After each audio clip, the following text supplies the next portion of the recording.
Hey guys, today we're going to start a brand new project, and this project is called Layered Values. So we're going to create a really cool kind of abstract design focusing on the element of art value to create some cool layers or the illusion of layers in our drawing.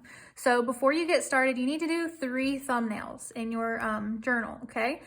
One of your thumbnails needs to be organic shapes only. One of them needs to be geometric shapes only. And then I want you to try a combination of both organic and geometric using this illusion value technique that I'm going to show you in just a second.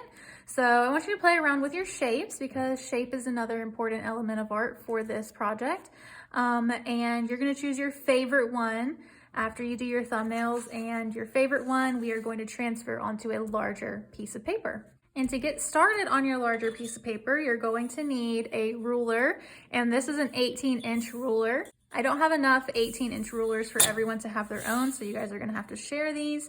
And what I'm going to do is I'm going to draw a frame for my picture. So I am just going to line up the edge of my ruler up to the edge of my paper, and I'm going to draw a straight line. Okay, these are kind of like guidelines for our drawing, and we're going to do this on each side of our paper. So again, line the edge of your ruler up with the edge of your paper, hold it down, and draw a straight line. After you finish adding your guidelines or your frame / border around your paper, it should look something like this, with one line across the top, one on the bottom, and one on each side, and this is going to be not drawn on. Okay, we're going to put our drawing on the inside of this border. However, on the top part of your border, I want you to put your name right here on the left side, and then your block on the right side. And then we're going to put our drawing inside of this new rectangle that we just made. Oftentimes, this is how we will prep our paper for a work of art. It just helps us stay neat and our craftsmanship top-notch. So the first thing again for this layer drawing is to do your 3 thumbnails.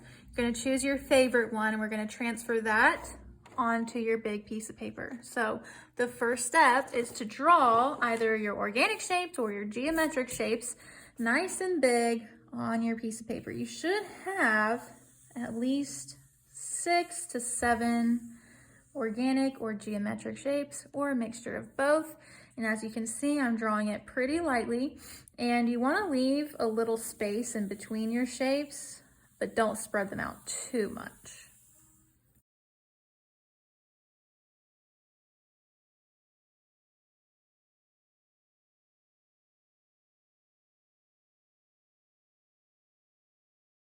The next step after you've drawn your shapes is to start adding a drop shadow inside of your shapes. So I've already started one right here. And what I mean by drop shadow is you're going to use your pencil and you're going to start applying value to the inside of your shape. But your value is only staying on the edge of that shape. So it's like the inside edge is where your value is going to go. And this value that we're adding needs to be really dark along the edge of your shape and fade into a lighter value as it gets closer to the middle of your shape. And as you can see, my value is only about a fingertip wide all the way across. I'm not adding value to this entire shape, really just focusing on the edge or the border of each shape. And my shading is going to go in towards the center of my shape. I'm not shading the outside of my shape. I am shading or adding value to the inside of my shape. I like to do this by just taking my pencil lightly, and I just go all the way around my shape, usually with the same tone. This is kind of the same value all the way across. And then I can go in and start adding my darker values. And as you guys probably know, adding value is all about layering. So we really want to layer our values together, and that's what's going to create that nice seamless gradient that we're looking for. So I've gone around that entire shape using just one tone. It's pretty much like just a mid-tone. It's not super dark and it's not super light. And now I'm going to go in and I'm just going to start layering some more values on top. And like I said, as it starts getting closer to the center of your shape, it is going to be lighter. But we're not going to shade this entire shape. We're only focusing on the border. And you might be noticing that I'm twisting my paper a lot, and that is just my preference as an artist. I often move my paper around a lot as I'm drawing, but some people keep their paper in the same place. It's really up to the individual, but for me, I really prefer moving my paper around because it helps me get my pencil in the right position for shading. Of course, you can use your finger if you like that look, but I don't really like using my finger because it can get kind of messy and my values can start smudging together. So I really only prefer using my pencil to blend. I do have blending stumps that you guys can use if you want. But like I said, my preference is to just use my pencil to blend my values. I'm going to use my pencil and I'm going to start applying more pressure on the very edge of my shape because I want the edge of my shape to be the darkest value. And of course, you can use your eraser if you want to. I like to use my eraser in the same direction as my pencil. So my pencil was going around in a curve, so I'm also going to use my eraser in that same direction, that same motion that my pencil goes in. So this is just layer number 1. We're gonna have at least 4 layers by the end of this drawing. And I'm ready to start my second layer, and the way you're going to do that is you're gonna use your pencil very lightly, and you are just going to start drawing some more shapes on the inside of your shapes you already have. And what I'm going to do is this gap in between my shapes, when I start drawing this new shape on the inside, or they're really technically behind these shapes, they're underneath these shapes because we're creating the illusion of depth with this. I am going to jump over this negative space right here and continue my shape inside of this shape that I've already done. So my new shapes are gonna go inside of my old shapes, and I'm gonna jump over that negative space and continue my shape on the inside. So I'm just gonna lightly start sketching out some more shapes. Again, you want them to be pretty close together. Leave some space, just like we did for our first layer. And I'll come right back after I've added all my new shapes.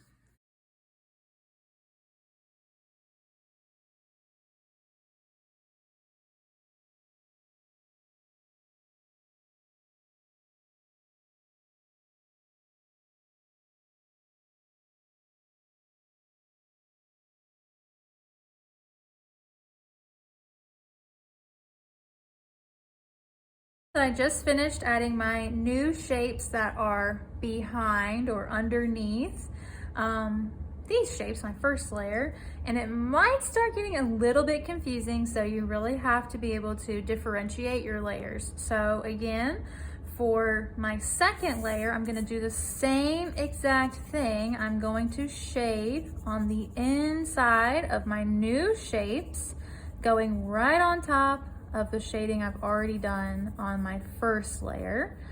And I'm gonna do the same exact thing. So I want it to be really dark on the edges of these new shapes. And as they get towards the center, or as my value starts going in towards the center, it's going to get lighter. Now I know there's already value right here where my first layer was, but I'm just gonna continue this new shapes value. I'm gonna go right on top of that old value that I've already done. So we're just gonna create another layer, and as we continue to add our shading and our values, the illusion of depth is really going to start appearing. Sometimes when we're working with a material that can smudge and smear a lot, like pencil, I just noticed as I was going in on my second layer, some parts, and you might not be able to see it, but in person here I can see some smudging happening. So what I'm gonna do is I'm gonna place a clean piece of paper over top of any area where my hand might be dragging across. And feel free to do that as well, and it's just gonna keep your artwork looking nice and neat and making sure that we are keeping our best craftsmanship as we shade all these different shapes.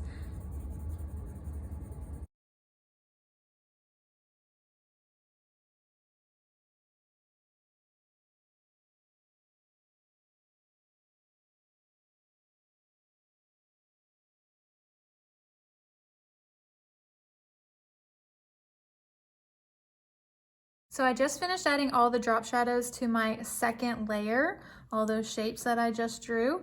And we still need to make this layer appear like it's farther away. Give that illusion that my second layer is actually underneath my first layer here. And the only way to do that is to change its value. What I'm going to do is I'm going to take my pencil and I'm going to lightly shade the entire second layer.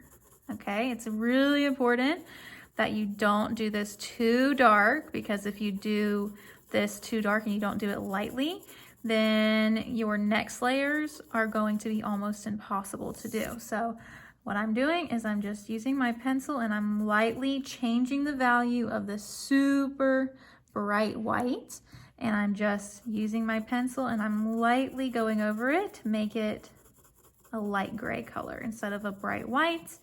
We want to darken that value just a little bit. If you think of a value scale, I'm basically changing the second layer's value from a 1 to a 2 or a 3. If 1 is the lightest, I'm just going to darken it just a little bit. And again, craftsmanship is important, so my pencil is just going to go in the same direction. If I start going in different directions, my shading will start looking kind of like scribble scrabbles, and that is not what we're going for in regards to our craftsmanship. So take your time with this. It might take a little while. You're just going to go over your second layer with a slightly darker value.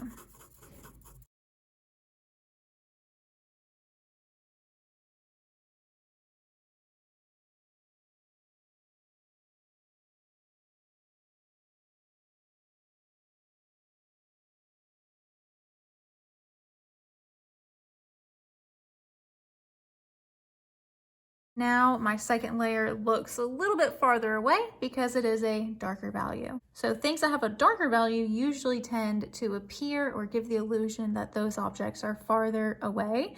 Things that are lighter or brighter value, they give the illusion that those pieces are closer. So now my second layer is completely done. I can move on to my third layer. At this point, you will want to start working with one cutout at a time. Do not draw all cutout shapes for the third layer at once because it might get a little bit confusing. But basically our third layer is going to go quote unquote behind our first layer and our second layer. So I'm just going to work in this cutout first, and just like with my second layer, I'm going to start drawing some different shapes inside or behind my second layer. So here's my shape, and remember we're going to jump over those spaces that are in between our shapes. Okay, so just focusing on this one cutout, I am now going to outline, or I'm going to add value to the border of my third layer shapes that I just drew. In the same exact technique that we've been doing, where we make the edges of our shapes darker and they gradually get lighter as they go in towards the middle of our shapes.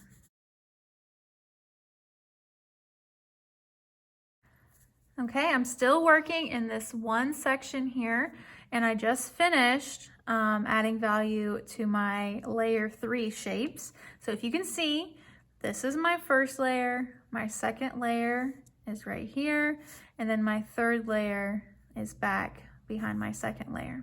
Again, right now, my second and my third layer have the same value, so they're kind of blending together. So just like we did with our second layer, we need to change the value of our third layer. So inside of my second layer, I'm going to use my pencil and I'm going to go over the entire section with my pencil to make it appear farther away by changing its value to a darker value.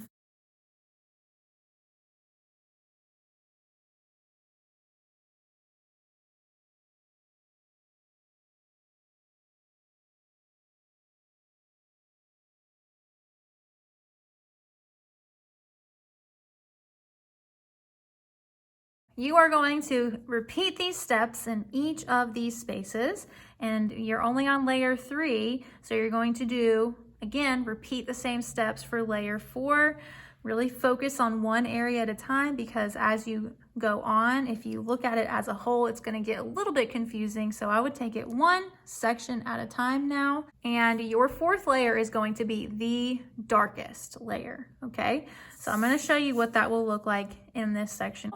I'm going to draw some more shapes inside of my third layer. And I'm going to press down pretty hard for my fourth layer because I want this layer to be the darkest. So now I'm going to go in and I'm going to shade that border of my new shapes really dark. But I still want that gradient. As it gets towards the center of my shape, it's going to get a little bit lighter. Again, to make my fourth layer appear as if it's farther away, I'm going to shade the whole thing a darker value. Okay, so in this section, I have created the illusion of depth using value. Darker values look farther away, and the lighter values are closer, and you will do the same steps for each of the sections for your third layer and your fourth layer. If you want to go above and beyond and try a fifth layer for the extra challenge, then go ahead and do it. I hope you guys have fun with this drawing. It ends up looking really, really cool. And it's very abstract, and it almost is like an optical illusion. So I've had a lot of fun so far. I can't wait to finish mine, and I can't wait to see yours done.